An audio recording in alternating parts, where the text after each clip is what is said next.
we've got Carolyn Smeltzer and Darren Swanson. Unfortunately, Jordan Cook is demonstrating adaptability in real life and dealing with a family emergency at the moment. So we'll all share a thought or two for him, and he may even appear at some point during the presentation, in which case we'll invite him straight up. But we do have two very wonderful people to tell us a little bit about local adaptation on the ground through real life stories. We have a perma seedling. I think you'd call yourself, Darren, permanently in seedling state, wanting always to learn more and approaching problems with utmost humility. And we have someone who today feels like a mother tree. There's a second mother tree of this panel in Carolyn. So that's very exciting and complimentary, of course. Carolyn and Darren both share their favorite season, that being summer. So you're about to get into that. You'll be happy about that. Darren likes to walk. Carolyn likes to e-scooter. She was an e-scooter way before it was cool. It's been about 25 years that Carolyn's been e-scooting, so that's wonderful. Hopefully always with the helmet. And a difference between the two of them is Carolyn would prefer e-scooting or just however she's traveling in silence, listening to nature, being able to reflect. Whereas Darren's ready to rock at all times. So with that, I'll cede the mic to, I'm not sure, Carolyn, will it be you who's speaking first? I'll start, yeah. Okay, great. Over to you. Well, good afternoon, everybody. Oh, we're finally at the end. Okay, so the name of this is Eagle Eye View, and that's really what it is because everything is connected. That's what we believe in our Indigenous worldview. So climate, environment, infrastructure on the 8 First Nations. So Swampy Cree Tribal Council serves 8 First Nations on the central west and the northwest side of the province of Manitoba. We're in a lot of beautiful country, but we're in vastly different types of land and water. So you can see on the map on the slide and the pictures, but we have our most northern is Marcel Clome First Nation, and we have Matthias Clome First Nation. So we do have one fly-in community.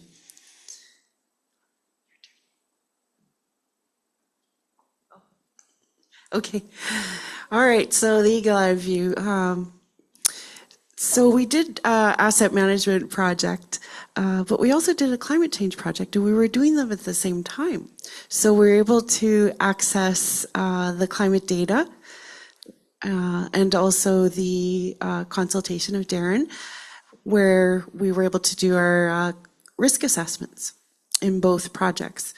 We were also able to create climate risk reports and the asset management and operations. So the asset management project was brand new. We were approached by Indigenous Services Canada, and then our climate change project was through the First Nations Adapt program through CERNAC. Well, thank you, Carolyn, and thank you, Tom, for a really creative introduction. I just love that way it sort of connects us to the land before we even get started. And just a quick shout out too to ClimateWest for putting us in a wonderfully natural lit environment that keeps our energy level up through to the end of the day. So I just wanted to make note that that's just such a wonderful part of this. I just wanted to say just a couple of things on the Eagle Eye View on this. I've been working on sustainability and resilience both locally and globally here for about 30 years now. And Carolyn doesn't know this yet and her team, but this working and learning with Carolyn and their team at the Swampy Cree Tribal Council and the communities has easily been the best professional experience I have had in those 30 years. it's not only just because they're all such wonderful, welcoming, kind, and thoughtful people to work with, but it's also professionally, the eagle eye view really struck me in working with Carolyn and the team at Swampy Cree Tribal Council. And I just wanted to say a couple of things about that. Carolyn was always connecting the dots, and that struck me immediately. So she was able to get a funding early on that had an opportunity that was able to gather asset managers from the 8 communities. And I thought that was quite, that was wonderful to have a lot of operational and maintenance and housing managers together. But she reached out to the International Institute for Sustainable Development because she saw that, great, we're going to get asset managers in the room, but I'd like to talk to them also about natural infrastructure while we have asset managers in the room and community operational people. But while we're at it, we should talk to them also about climate risks. Let's talk about climate change. So you were asking for some of those presentations while you had that group initially convened, and I just thought that was amazing to see the dots connected. Yeah. So the first event you did with us, it was the Infrastructure and Climate Change Conference that we set up and hosted at the, I think it was at the Hilton Airport Inn and Suites. Yeah. And so it just kept going. The eagle eye view just for me just kept blossoming as I kept working with you and the team. And it's not just about connecting the dots, including, let's talk about built and natural assets, but it was also about just being the actual sort of act of being present in a meeting. So every meeting or workshop that you convened with operational maintenance staff, it always began with the smudge, an opening prayer, an elder. And so Gramashingus, I just so much appreciated the opening, the way you opened the forum, because we lose sight of how important being present is. A lot of times, especially sort of in traditional meetings where, our brains are half in the last meeting we were at and the other half is in the next meeting we're going to, and we don't stop to just really think about how important it is. And just working with all of the workshops that you guys convened was always having that presence in the opening prayer and the smudge, and that was powerful. And I think we forget about that a lot of times. Also, too, the intergenerational respect that was just ever present in any workshop that you convened over multiple years on this journey, both elders and youth. So always having elders helping the memory and model aspect. The memory was always in the room when we're talking about climate risks or how assets even performed and which ones didn't. There was always such a deep sort of history and storytelling in each workshop, no matter how technical it got. And then also Carolyn would always bring in young professionals. And it's too bad you don't get a chance to meet Jordan Cook, who's one of those amazing young professionals from Opaskaway at Cree Nation. Carolyn brought Jordan on, trained Jordan in the PIVC risk assessment method, got certified. You brought on Sasha Young, another young professional, and got her certified in housing manager, and also had her take the PIVC online certificate risk course. And then you took the PIVC risk course too. So you were connecting a lot of the dots, and I just wanted to kind of portray how the eagle eye view just kind of grew and blossomed as we started working together. Thank you. All right. Oh. Yes. Okay, I did this slide. So yeah, asset management, it doesn't have to be complicated. However you want to set up an asset management program, it can be as complicated as you want it to be. After about 1.5 years of doing the various workshops, life cycle management, I think we did 2 risk workshops, one with Darren, so we did the climate change risk workshop, and then we did a more traditional workshop where we just went through the risk process with all of the First Nations present. Most of them were from operations and maintenance. A lot of them were from housing. We even had financial people in the room. We had different types of roles that they played in their community, so it was really good.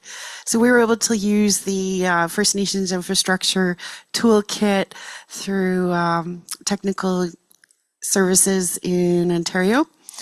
And I also connected with Miss O'Rourke. She was doing the BC First Nations Asset Management Guide, and they had a nice little video, so we showed that at one of our workshops.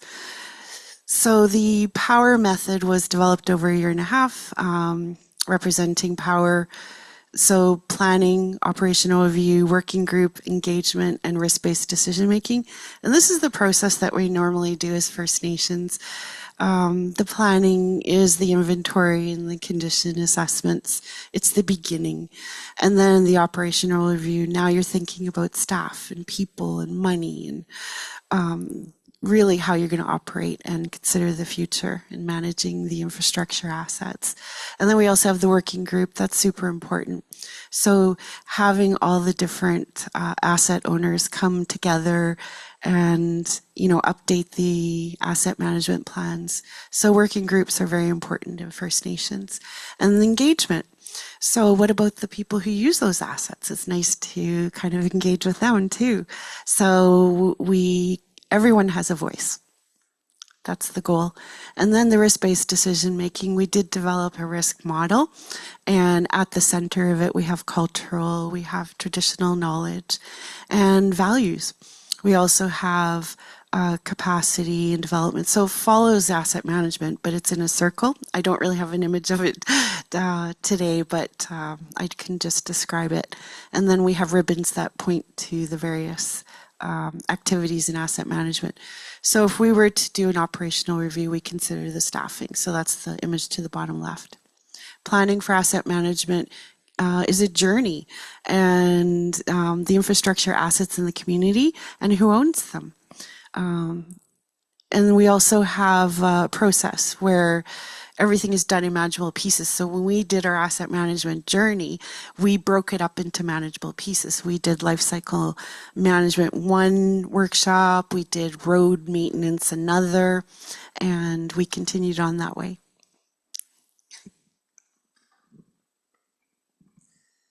So yes, I was very impressed seeing how you were convening asset managers in each of the communities, and you would find opportunities to present to that audience just about risk and climate. But then you took it to the next level in that you went and you looked for and leveraged and worked with funding from the First Nations Adapt program to focus on the climate risk question. And so that started a two-year journey where you worked with each of the 8 communities, and it was just such an amazing opportunity to help support that as an infrastructure resilience professional certified through that programming, which is a really good shout out to the mainstreaming part, how risk and climate risk being sort of mainstream into the engineering field. But anyways, bringing that experience. But I also got to see more of Manitoba in 1 year than I did in the previous 19 years living in Manitoba.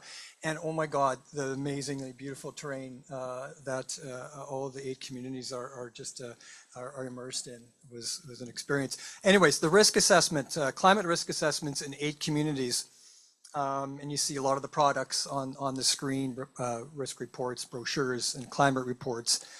This was a participatory approach involving operations managers, the housing managers, maintenance staff, elders, youth, to really provide insights on both climate being experienced and the consequences and the impacts that have already been felt. So it was a participatory approach. It was a learn by doing approach. So we had, of course, Jordan Cook, got a young professional, got certified in PIVC risk assessment methods, as did Sasha, as did you. And we all sort of co-facilitated these workshops and facilitated them. And we sort of adapted and learned as we went in terms of how to have these conversations in each community. And now I'm completely redundant now as a consultant. and that's fantastic. It was a science-based and traditional approach. I love the model and memory Thomas brought up in the first day. So of course the climate risks, the hazards were really the relevant ones were identified by community members, elders. Even how we set up the scoring. So you sat with us, and the scoring criteria was different than anything I'd ever seen before in a risk assessment. So he considered we asked the question, is the asset natural or the built? Is it available for cultural? Like, how important is it? Are you able to use it, especially the natural assets? Yeah. Okay. Yeah, no, it's a wonderful focus because we did, and you'll see on the next slide, we focused on built and natural. But so, yeah, a science-based and sort of traditional approach on identifying the hazards. And then we also, of course, brought a climate scientist on board. So we had Dr. Elvis Song with ClimateLogic help us out and with the model side of things to understand climate data. Elvis is not in the building, but I'm sure he's probably online listening. So shout out to Elvis. But so it was a good sort of model and memory approach, I think, to really tease out both the hazards and the consequences of those hazards should they occur for both the built and natural assets. And of course, a community-owned approach. So the communities, each of the communities, they own these reports that compiles their insights. That was a key part. I know that was very important from your perspective.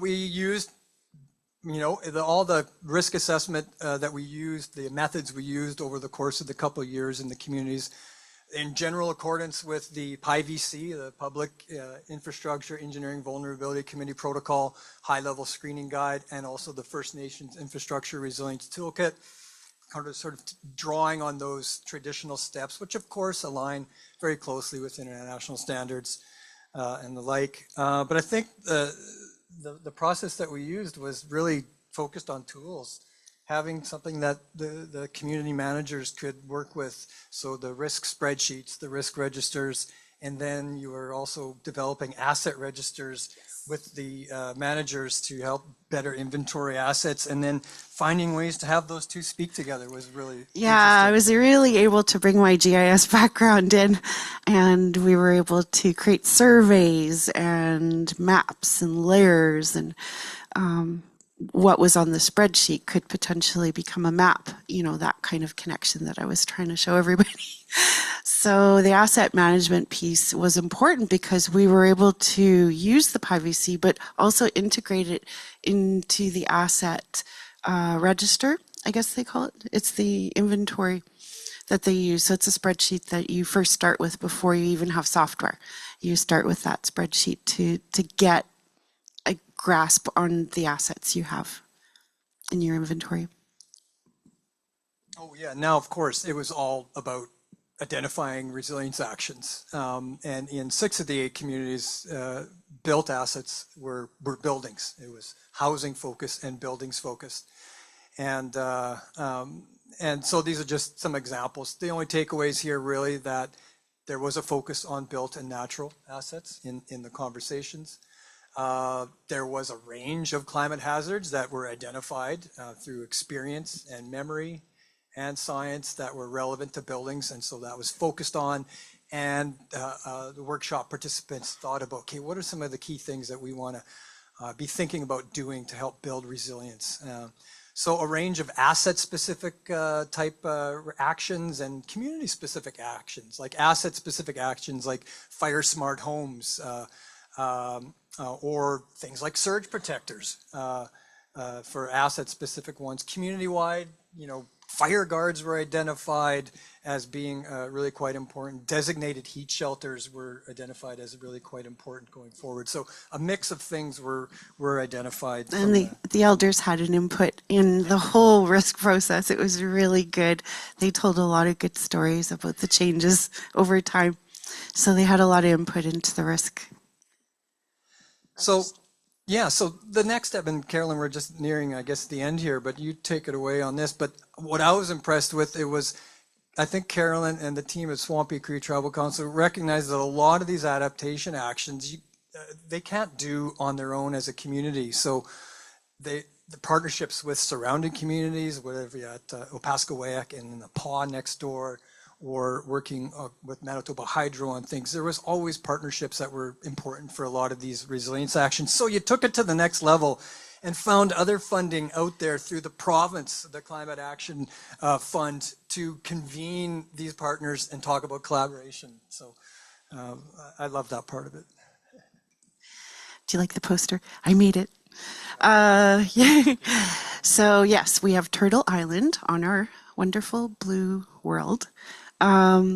So promoting awareness, collaboration, really it was just bringing more people into the conversation when it comes to climate risks. And it was nice because the First Nations were able to show what they had done so far with Darren. They'd been through the privacy process, so we did go through that with everyone else.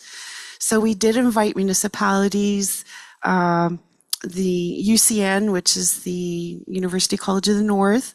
We invited provincial departments, and that includes highways, so we included everyone. And then we also had the local towns, municipalities, and villages, and Métis communities. So we did try to invite everyone we could. This project actually ran last summer. So you know what happened last summer. We were running this project. We divided the province into 3 areas, just around our First Nations. So we had 3. We had a Central West, a Northwest, and a Northwest. So Swan River was one event we had with that area. And then we were in the Paw and OCN area. And then we were in Thompson closer to the fall. So they had just finished their wildfire season. It was winding down. And it was I think that was in October, early October last year. We were in Thompson, the city of Thompson. They were super interested in everything we had to show them. We had really good presentations from the Wildland Urban Interface National Guide. We had the presentation there. We also had the City of Thompson Fire Department. So it was a really good, yeah. So we weren't only doing privacy, we also considered the risk process using vulnerability. So we used the Sunday framework, which, basically categorizes, social, economic, physical, and the natural environment. So all of these things are considered a vulnerability score 1 to 5, the same. And what you're doing is you're adding that into your risk calculation, and it changes everything in terms of how it would look if you were to do a risk assessment considering vulnerability rather than severity.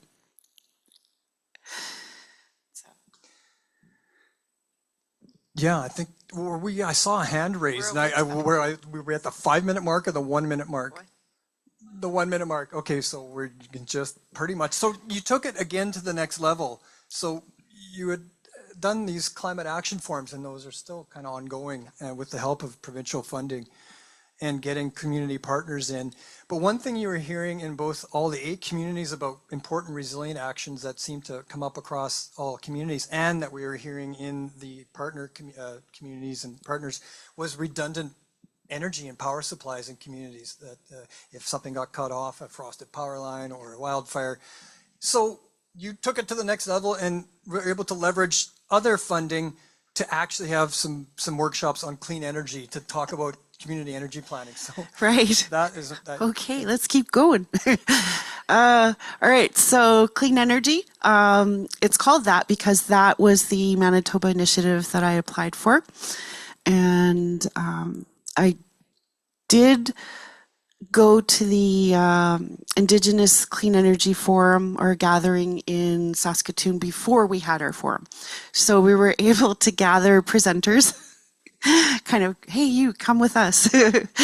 So we really enjoyed that event in Saskatoon. I think it was early March. I don't know. It was, but March 24th and 25th, we had less than 2 weeks to get this thing up and running. And we were able to pull it all together. We brought Urban Systems in and as our consultants, and they were able to help do the energy community planning with us. So we did workshops there. We also had great presenters, lots of elders, and we were able to hear about other clean energy projects happening, especially in northern Manitoba. So I think it was Brochet, they're doing solar. And yeah, it was really interesting. So we are going to continue with that.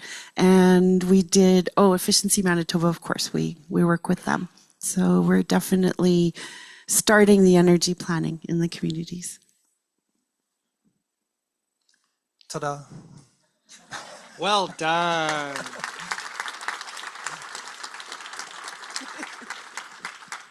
I think that was just such a brilliant way to end the forum. I loved how conversational you made it. We could really feel the trust, the relationship that you obviously built through the course of this work, which I think is part of the story, kind of medium is the message sort of thing.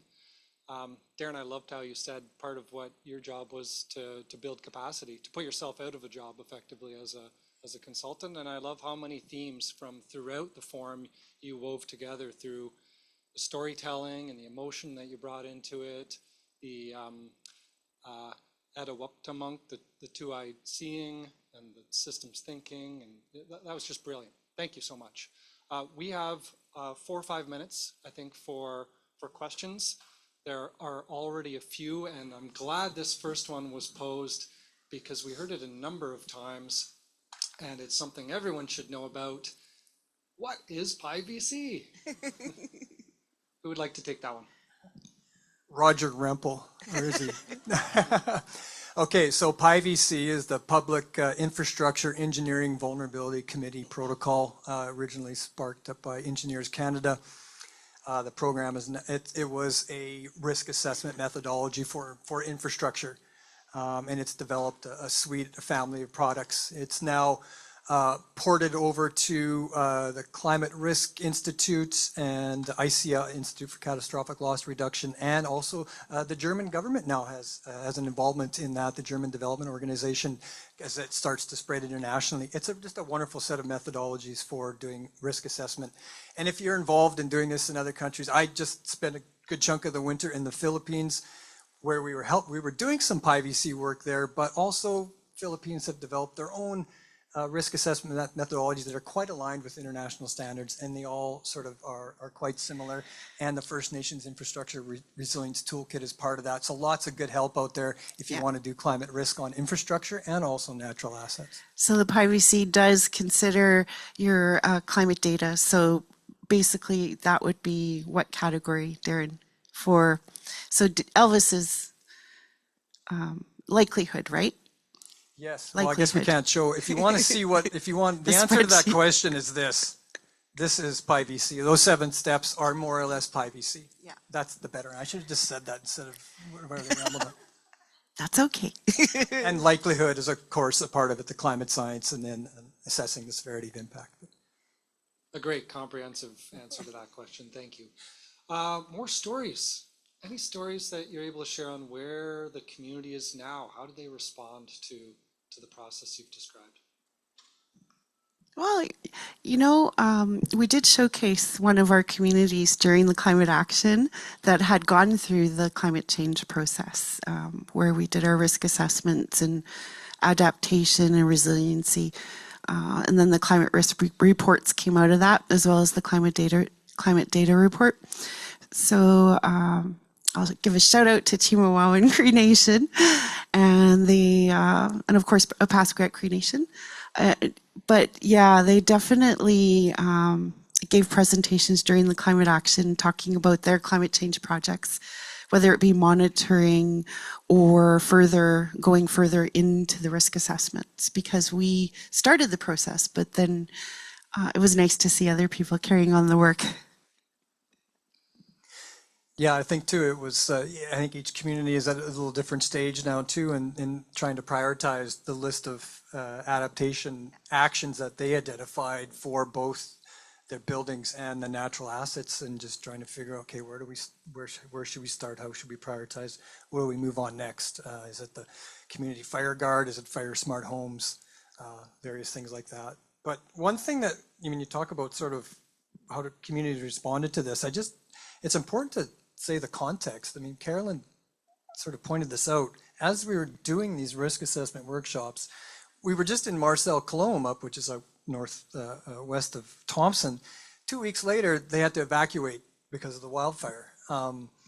And that happened on multiple occasions, on multiple communities. And even the first community, we were packed up trying to fly up to Puckatawagan for a risk assessment workshop. And we're all in the Paw Airport, Jordan, Sasha, yourself and I, packed up. The charter plane is all the luggage are in the plane. Carolyn gets the call from Puckatawagan. Lightning just struck the transformer outside the community, and the airport doesn't even have power, so don't even bother flying up here. That started it, and getting back there was so difficult. So there's all these things happening real time in terms of these climate hazards, and so it's real. And the communities were sort of trying to do risk assessment while it was happening. I thought that was really quite stark. It pains me to cut us off, but I've been told we're at time. Please join me in thanking not only Carolyn and Darren, but also Lanielle and Kaylin.